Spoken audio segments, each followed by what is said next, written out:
It's a small country, but a huge point of contention. The Taiwan issue is the most sensitive issue in China's foreign relations. Foreign relations, especially with Japan. I'm Carolyn Beeler. And I'm Marco Werman. Today, what Taiwan means to Japan and China. Also, we check in on France on the 10th anniversary of a violent attack. In Pakistan, the military chief just got more authority and criminal immunity for life. From the looks of it, he is consolidating his own power. Plus, a soccer scandal that has gutted teams in Turkey. The Turkish Football Federation has suspended 1,024 players for gambling. Not just players, referees as well. That's all ahead today on The World.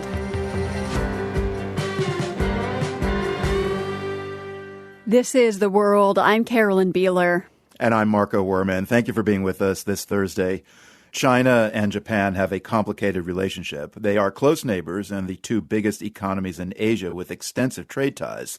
But they also share some bitter history, which has been known to fuel diplomatic flare-ups between the two governments. Another of those just erupted between Japan and China, this time over comments by Japan's new prime minister about Taiwan. The World's Matthew Bell reports. It was just 2 weeks ago when Chinese leader Xi Jinping reached out and shook hands with Japan's Prime Minister Sanai Takaichi. It was all very cordial as they smiled for the cameras. The two leaders talked about a new era of cooperation between China and Japan. But just a few days later, things took a turn. Takaichi was asked in the Japanese parliament, what would Japan do if China imposed a blockade or attacked the island of Taiwan? The prime minister answered by saying this scenario could lead to a military response by Japan's self-defense forces. The Chinese government took immediate offense. There is only one China in the world, and Taiwan is part of China. That's Chinese government spokesperson Chen Binhua speaking at a news conference in Beijing through an interpreter. The erroneous remarks on Taiwan made by the Japanese leader at the council seriously violate the One China principle and is a blatant interference in China's internal affairs. We strongly deplore and firmly oppose it. China's foreign ministry has insisted that Takaichi retract her egregious comments about Taiwan. One Chinese official put out a statement on social media that threatened to cut off the prime minister's, quote, filthy head. Daisuke Kawai is a lecturer at the University of Tokyo. He explained to me over the phone that Takaichi said something out loud that previous Japanese prime ministers always left unsaid. She said that if China used force against Taiwan, she mentioned that the scenario like a blockade that could become a survival-threatening situation for Japan. The phrase survival-threatening situation is a trigger under Japanese law for using military force. And Kawai says Takaichi talking about it in the context of Taiwan represents a shift for Japan. So previous prime ministers talked about the Taiwan contingency affecting Japan's security, but they stopped sort of linking it so explicitly to the legal conditions for Japanese military action. Kawai says opinion polls show that the Japanese public sees China as a threat, and a broad majority views Taiwan as an independent democratic country. But he says people in Japan also realize that recognizing the island formally as being separate from China would create an immediate crisis with their large and powerful neighbor. And no one wants to go to war with China, he says. Beyond the spat with Japan, the government in Beijing also expressed anger this week toward the European Union. This is after Bi Kim Xiao, the sitting vice president of Taiwan, was invited to speak in the EU Parliament building in Brussels. Peace in the Taiwan Strait is essential to global stability and economic continuity, and international opposition against unilateral changes to the status quo by force cannot be overstated. These aren't favors. They are constructive partnerships. A stronger Taiwan means a more stable Indo-Pacific. And a stable Indo-Pacific will bring about a safer world. Xiao urged governments in Europe to expand their security and trade ties with Taiwan and to support its democratic freedoms. China's government was not happy to see a high-ranking Taiwanese official getting such a warm welcome at EU headquarters. Evan Medeiros is a professor of Asian Studies at Georgetown School of Foreign Service. The Taiwan issue is the most sensitive issue in China's foreign relations. Taiwan is central to the legitimacy of the Communist Party. China believes that Taiwan is part of China and wants the rest of the world to agree with them so eventually they can achieve unification. After World War II, the losing army in the Chinese Civil War fled to Taiwan. That's where Chiang Kai-shek set up the Republic of China. When Mao Zedong founded the People's Republic of China on the mainland in October 1949, he made unification a top priority. This was about securing China's borders after 100 years of shame and humiliation imposed by foreign imperialist powers. The Chinese Communist Party and Mao have always put unification of China, getting back those lost territories, Hong Kong, Tibet, Macau, and now Taiwan, as central to the identity of the People's Republic of China. So for China, Taiwan represents unfinished national business. For the United States, support for Taiwan's democratic government and its military forces is rooted in the Cold War and an anti-communist worldview. Medeiros says Taiwan does not represent a national security threat to China. It's more serious than that. Taiwan is a threat to the identity of the People's Republic and the Communist Party. It suggests that you could have this entity that is separate and distinct, is a democracy, by the way, a Chinese democracy, so implicitly saying there is a political alternative. But most importantly, its very existence suggests that the Chinese Communist Party has not completed what Mao promised to do when he formed the PRC in October of 49. This is what makes the current diplomatic spat between China and Japan more fraught. Evan Medeiros says there's another factor at play here. The worst-kept secret in Washington is that President Trump has, at best, an ambivalence towards Taiwan. Trump reportedly paused a $400 million arms deal for Taiwan in September, and over the summer turned down a request from Taiwan's president to stop over in the United States during a planned trip to Latin America. President Trump is expected to make a state visit to China in April, and it's likely that he will be hearing a lot about Taiwan from the Chinese leadership. For The World, I'm Matthew Bell.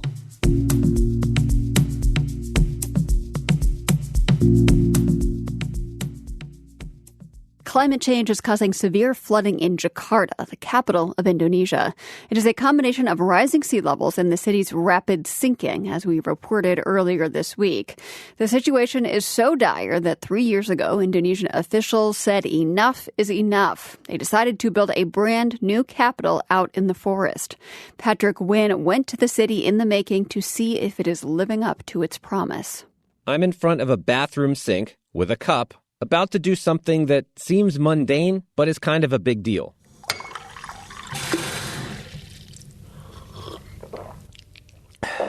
Down the hatch. Now, drinking unboiled water from the tap is something I would not do in most Southeast Asian cities. It's definitely a bad idea in Jakarta. Take it from Walid, a 24-year-old civil servant who, like many Indonesians, goes by one name. He's working on environmental issues in Indonesia's future capital. What would happen if I drink the tap water in Jakarta? Itu mungkin masih banyak E. coli dan he says you'd get E. coli and diarrhea.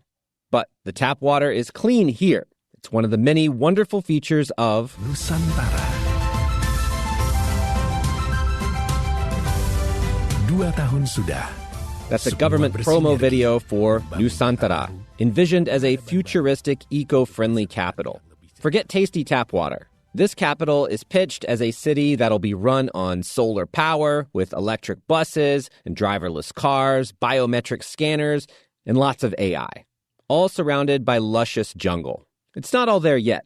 Construction only started 3 years ago. It is brimming with young civil servants eager to bring this dream to life, like Kevin Juan Jonathan Jefferson, a 27-year-old in the Public Affairs Office. I have a calling to build Nusantara, to build this city. And I see Hong Kong, I see Singapore, and I also have the same dream to build Indonesia, the same like the other countries. Nusantara is about 2 hours by plane from Jakarta, on the lush island of Borneo, up in the hills away from the coast. The site was picked because there's no earthquakes, no volcanoes, and it's a good place to manage the dangers from climate change. For example, there's no flooding. But the clock is ticking. They need much of the city built by 2028. That is the year the president and his cabinet and all the lawmakers are expected to move here, to this paradise in the making.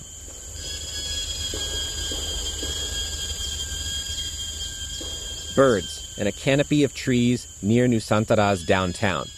Some imagine Borneo as all pristine jungle, but much of it is actually plantations. With the new capital, Nusantara, they didn't mow down virgin forest. It's built on a former plantation that grew trees to grind up and make paper. It was kind of an ecological dead zone with little wildlife. You can hear the birds right now. In 2022, almost no bird singing like this. Mirna Safitri is the reason why. A former environmental activist, she was picked to be the top environmental official in Nusantara. Her team has been busy, turning the landscape of Nusantara back into a rainforest, tree by tree. By scraping the black earth with garden hose and planting a diverse array of flora. More than half of the capital will be rainforest, brimming with frogs and birds, maybe proboscis monkeys with long floppy noses. There really won't be any capital like it, if they can pull it off. Nusantara is in the middle of nowhere, and building a city twice the size of New York could end up costing more than $40 billion. This is in a country where many still don't get enough to eat. Tunda dulu proyek-proyek yang mercusuar itu mau selesaikan blok. That is Indonesian politician Johan Rosihan saying to Parliament, Nusantara is just a prestige project. Put it on hold. Let's concentrate on giving people more rice. At the moment, the elected president, Prabowo Subianto, has not shown a ton of interest in Nusantara either. He's even decided to shrink next year's Nusantara construction budget by more than half. Some wonder if the government will eventually give up, leaving a half-built city in the jungle.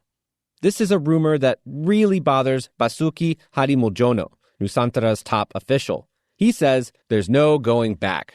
We are at the point of no return. Vini, vidi, vici.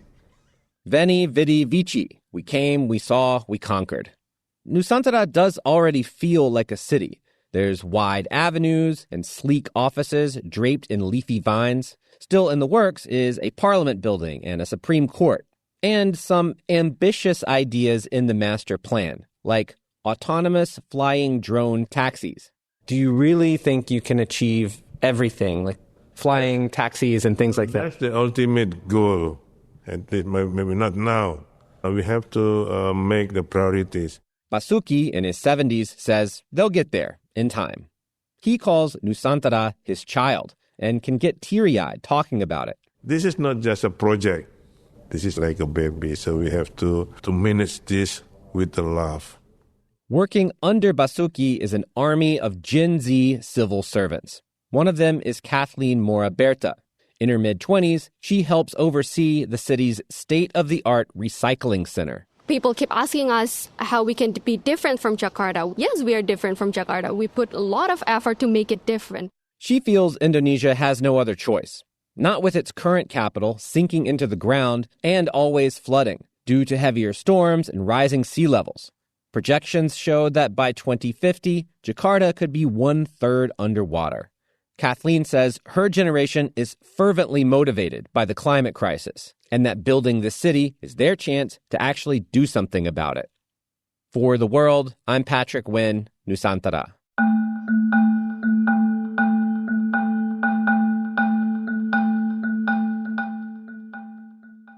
Venice, the Italian city full of art and canals, is perennially popular with tourists, arguably too popular. The city's residents are fleeing, and now Venice's local population has reached an all-time low, going all the way back to the Middle Ages. Venice was one of the biggest cities of Europe in the Middle Age. After Paris and Naples, Venice was the most populated. That's Matteo Secchi, president of the group that runs the website Venezia.com, which has been tracking the city's population for 25 years. According to the site, Venice's population is down to 44,995 people, which he attributes to Venetians needing to escape the hordes of tourists that show up each year. We are not a city anymore. We are like a small village. And he may have a point. Since the 1950s alone, Venice's main island has lost more than 120,000 full-time residents. Landlords benefit from the current ratio of tourists to residents. They make more money on overnight Airbnb stays than on full-time renters. The city has tried to curb tourism while profiting from it by instituting an $11 daily fee for visitors. But as Jane Damasto from We Are Here Venice told our partners at DW, it's not enough to discourage all those visitors. The city still needs to help its own residents. What Venice needs is approach to looking after the city centered on the well-being of its residents. So far, Venetians have not been squirting tourists with water guns like fed-up locals in Barcelona have been known to do. Not yet, anyway. You're with The World.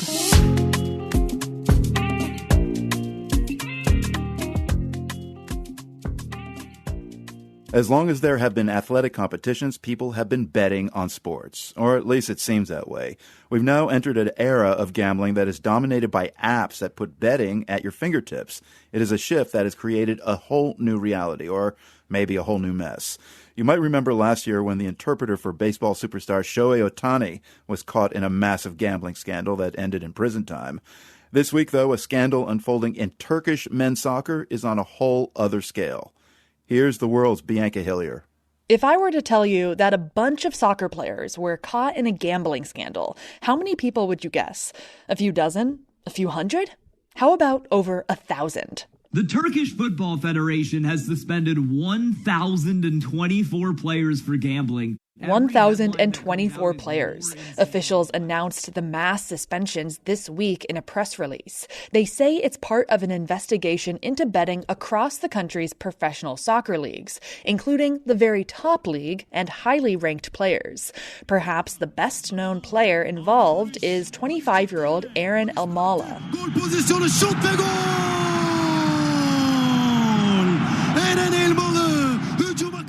Elmalı plays for Turkey's national team and was supposed to play in World Cup qualifying games this weekend. Now he's off the roster and wrote on Instagram that his connection to all of this simply has to do with one bet placed 5 years ago. His team's president, Dursun Özbek, told reporters that should make a difference. He said someone who made a mistake 4 or 5 years ago and didn't realize what he was doing shouldn't get the same punishment as people who were placing bets just a few weeks ago. A few other top players named in the investigation are claiming complete innocence. But the issue gets more widespread as you go down into the lower divisions of Turkish soccer. 97% of the players suspended this week come from the bottom 2 leagues. For now, those entire divisions are stopping play, likely because so much of their roster isn't available. But it's not just the players who are coming under fire. This might be the biggest referee scandal football's ever seen. Just 2 weeks ago, news broke that hundreds of Turkey's soccer referees are also breaking gambling rules. An investigation found that 65% of them had illegal betting accounts, and a quarter of those referees were actively making bets. Whether or not they were betting on games they were refereeing is still under investigation. Turkish Football Federation President Ibrahim Haji Osmanoğlu detailed the news at a press conference. He said 10 referees placed more than 10,000 bets each, and one person made wagers over 18,000 times. This whole scandal, he added, is rock bottom for Turkish soccer. And on CNN, he likened the situation to a swamp. I'm not going to deal with flies, he said, and our goal is to drain the swamp. FIFA rules forbid players and officials from just about any involvement in betting. If found guilty, the minimum fine is $125,000 per person and a suspension of up to 3 years. That suspension is likely to be the biggest blow here, considering the World Cup is taking place in less than a year. Turkey still needs to qualify for the tournament, and they may need some of these suspended players to do it. For The World, I'm Bianca Hillier.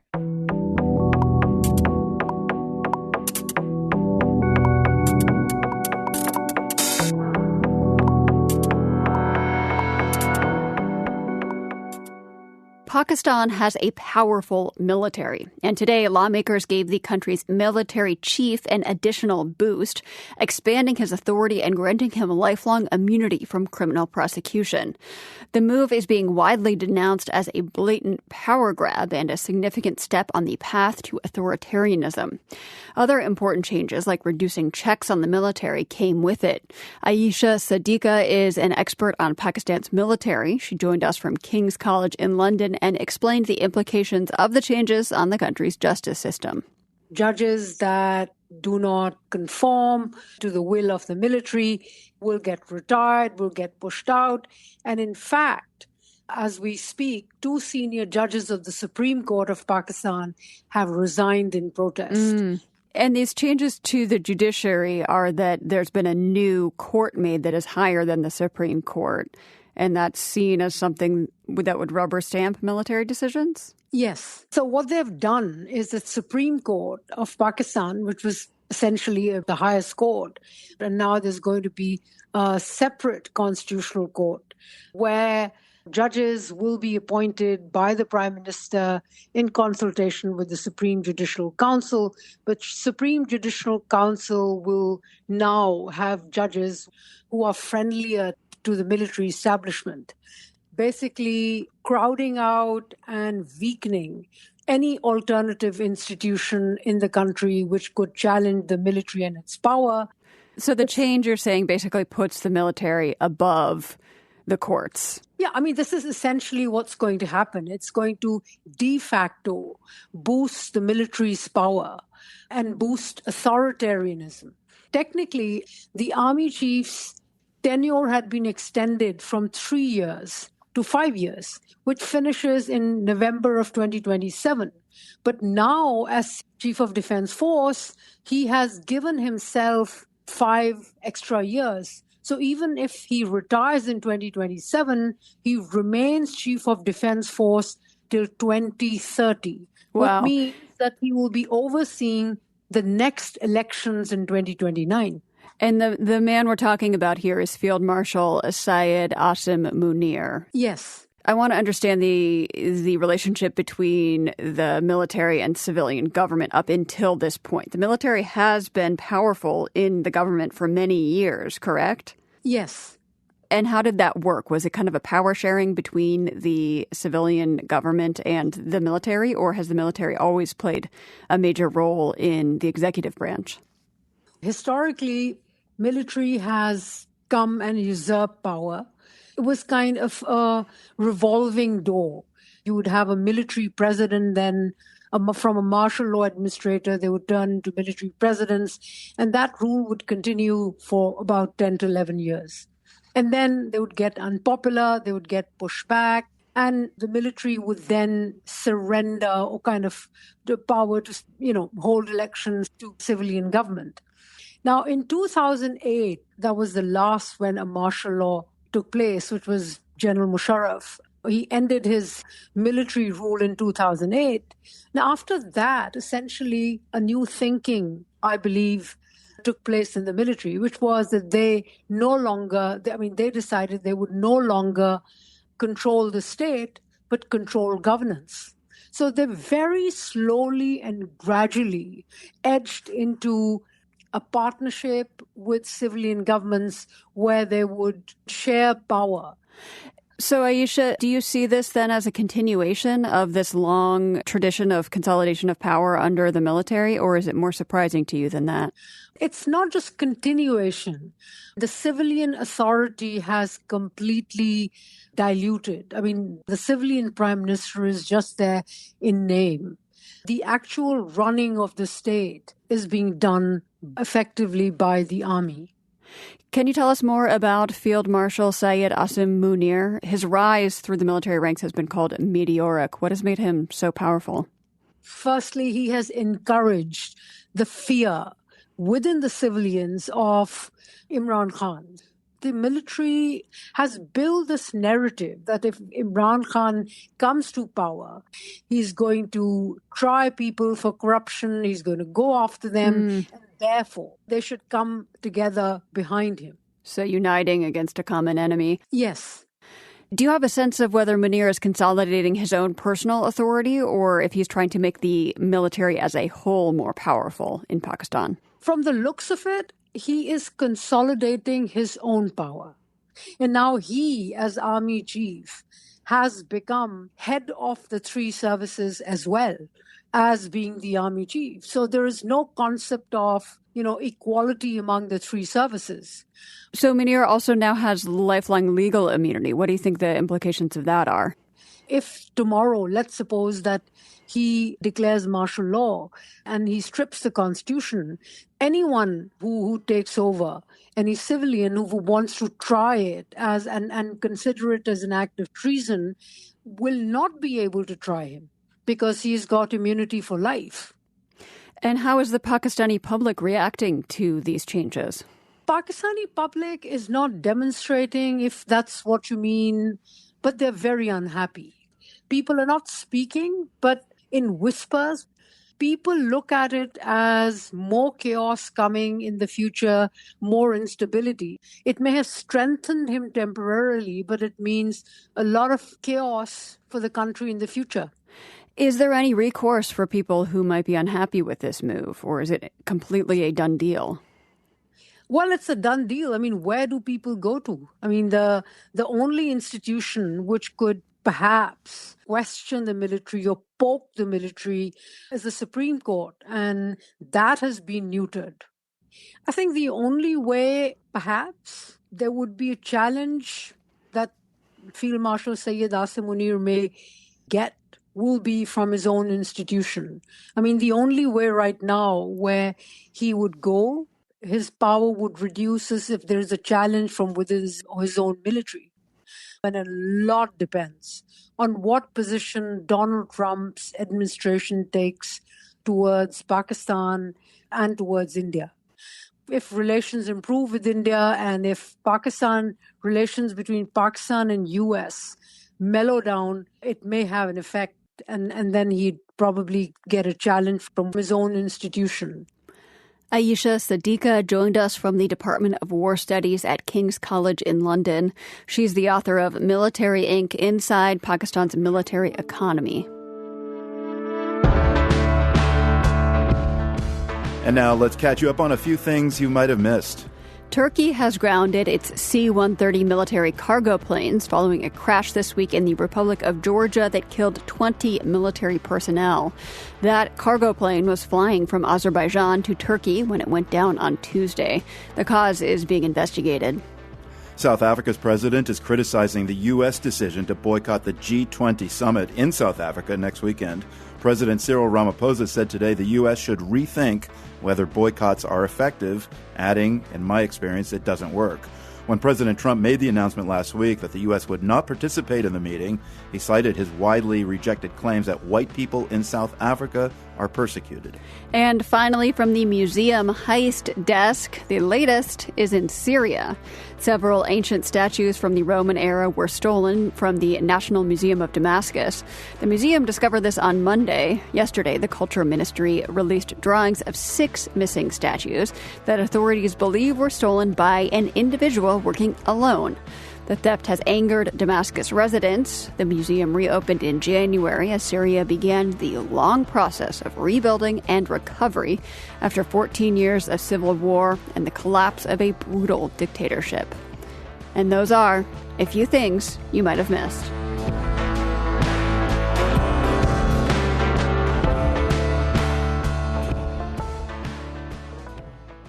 An American delegation visited Lebanon this week. It's part of a wider effort by the Trump administration to pressure the Lebanese government to disarm and defund Hezbollah, the Shia militant group that opposes Israel.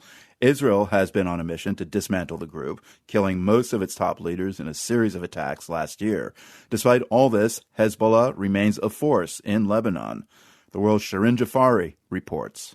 Last Friday, residents of a village in southern Lebanon woke up to scenes of destruction. Israeli airstrikes hit 3 towns in the area close to the border with Israel. Mustafa Zidan's home was among those destroyed. Zidan told the Associated Press that shortly before the strike, he had been notified that one of his neighbors was, quote, a terrorist. He said he wasn't home at the time, and when he returned, he saw that his home had been destroyed. Shortly after that attack came another. This one caught on a video by a resident shows huge balls of fire lighting up the night sky. Israel has carried out near-daily strikes in Lebanon despite agreeing to a ceasefire last November.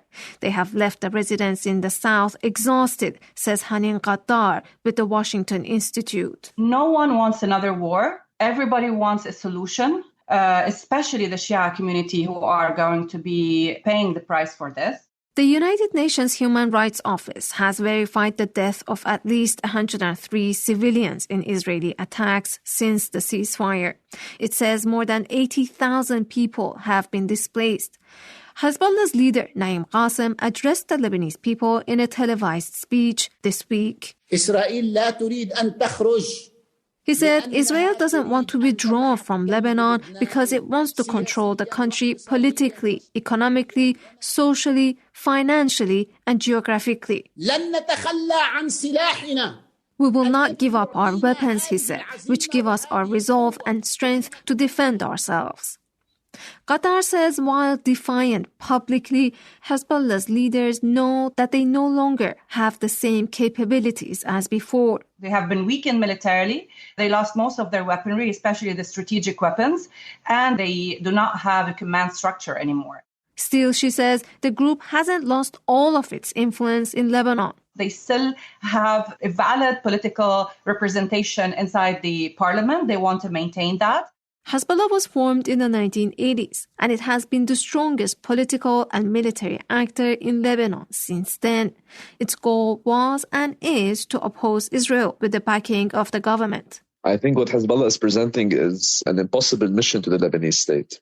Karim Safiuddin is a researcher based in Lebanon. It's suggesting that the Lebanese state must take responsibility to kick Israel out today before tomorrow. It should allow Hezbollah to maintain its weapons, and it should allow Naim Qassem to decide when a war can or cannot take place. The reality on the ground has changed since October 7th.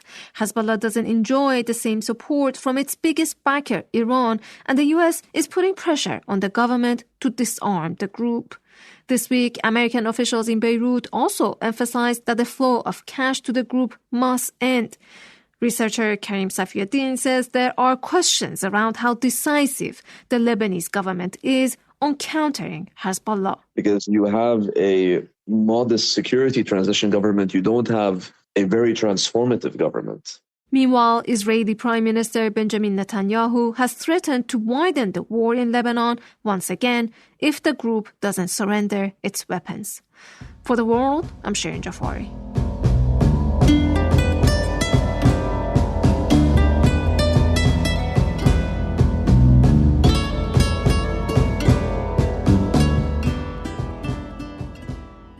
Getting sick from time to time is a fact of life. That is especially true during the holidays, which are just around the corner, due to the number of people traveling.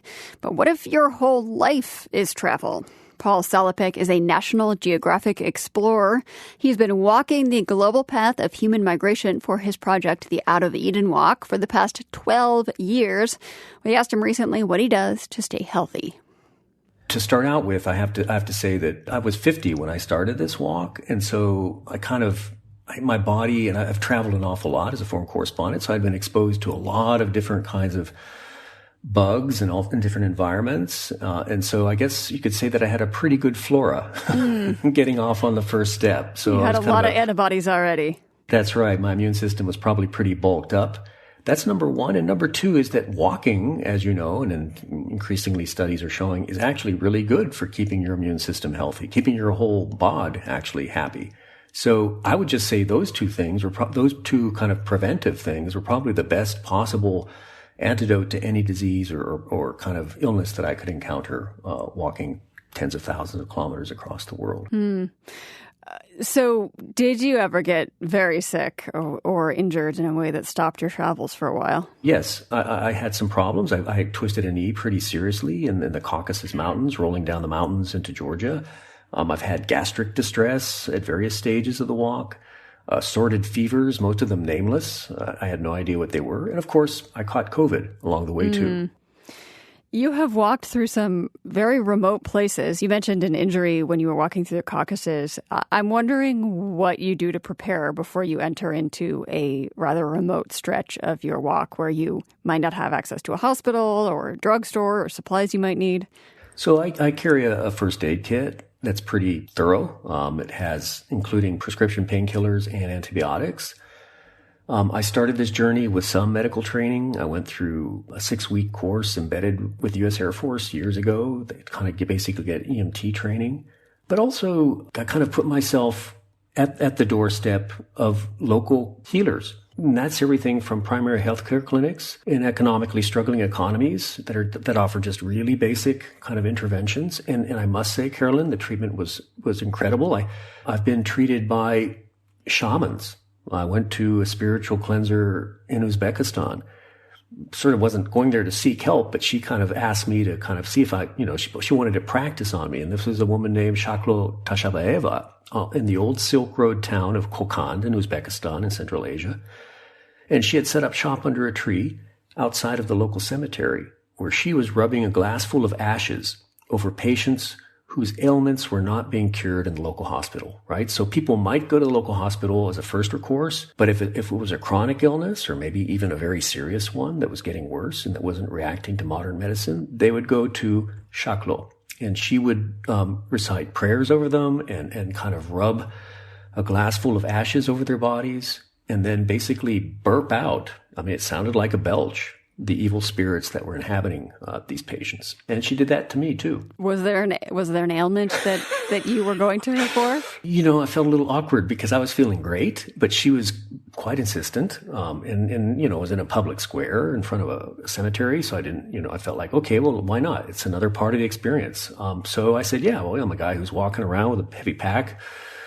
My back gets sore sometimes, so she rubbed it on. She rubbed this kind of glass of ashes on my back, and yeah, it felt great. I think just the human touch, right, is enough to kind of, it's very ancient, just, touching each other to kind of heal each other, if nothing else in our minds, right? So yeah, it was great. You said you carry a first aid kit with you. I'm wondering if there's one essential item that has been more useful than any others. Probably the most used thing would be the same thing that you have, in your bathroom behind the mirror is, like something for a headache, right? Something for some aches and pains. If you've kind of walked 30 kilometers a day and it's been super hot, or you feel dehydrated, you're feeling a little bit nauseous. So I would say, the top things would be like a little bit of analgesic, maybe on very rare cases, some antibiotics for a gastric ailment that wasn't quickly healing itself, right? Because you don't want to dehydrate. And those two things are probably the most useful. For some strange reason, I don't get blisters, so I've not really gone through my supply of Band-Aids. They're still there. Yeah. So that's about it. There were some kind of cultural healing methodologies along the way that I recorded, I wrote about, but I certainly wouldn't want to subject myself to. I mean, Shaklo was a very, benign and even interesting and kind of empathetic one. But I ran across a woman who was doing the fire cure in Saudi Arabia. And that was something I'd never seen before, where she was pressing hot irons into somebody to cure their ailments. I did not volunteer for a demonstration. Yeah, I can see why. Yeah. So yeah, it's been interesting to see how human beings think about illness both psychologically and physically, and how we come up with cures, particularly when there aren't too many resources around. Yeah. Was there ever a point when you thought you might have to turn around or stop your journey because of illness, injury, anything like that? Up until now, thankfully, knock on wood, knock on these old knees, not yet, right? But who knows? It's our supply of cartilage in our bodies is sort of finite, and so I'm very aware that I'm sort of racking up the miles. Yeah. So I'm trying to be more mindful about how I use my body, right? I didn't used to do things like stretch in the morning. I'm starting to do that now. I'm being aware, of how long I've been on the trail and how many miles and years have gone by walking. And so I'm trying to be a little more careful about all this amazing walking machine that we all carry around with us, the body. That's National Geographic explorer Paul Salopek. Thanks as always for chatting, Paul. It's always a pleasure, Carolyn. Thank you. Finally today, the flight to freedom of a flamingo. This story began in southern England at a wildlife sanctuary called Paradise Park 10 days ago. That's when the sanctuary put out an APB that a flamingo named Frankie had flown out of her enclosure despite her wings being clipped to prevent such an escape. The sanctuary called on the public to report sightings of the bird so she could be captured and brought home. After a week of searching, Paradise Park now confirms that Frankie has taken up residence on a beach in Brittany, France, 120 miles away. Park officials say they are resigned to her staying there, reassured that she appears well-fed and healthy, leaving Frankie to her French-found freedom.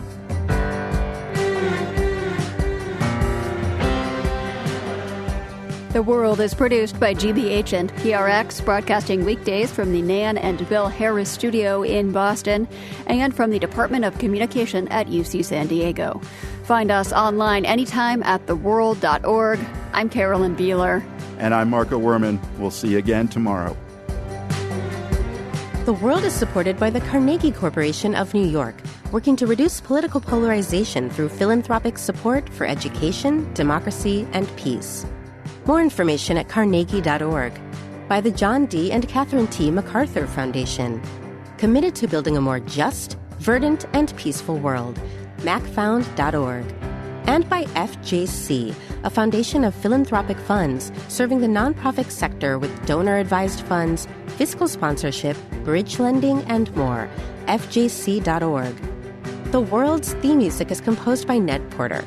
The World is a co-production of GBH Boston and PRX. More information at theworld.org.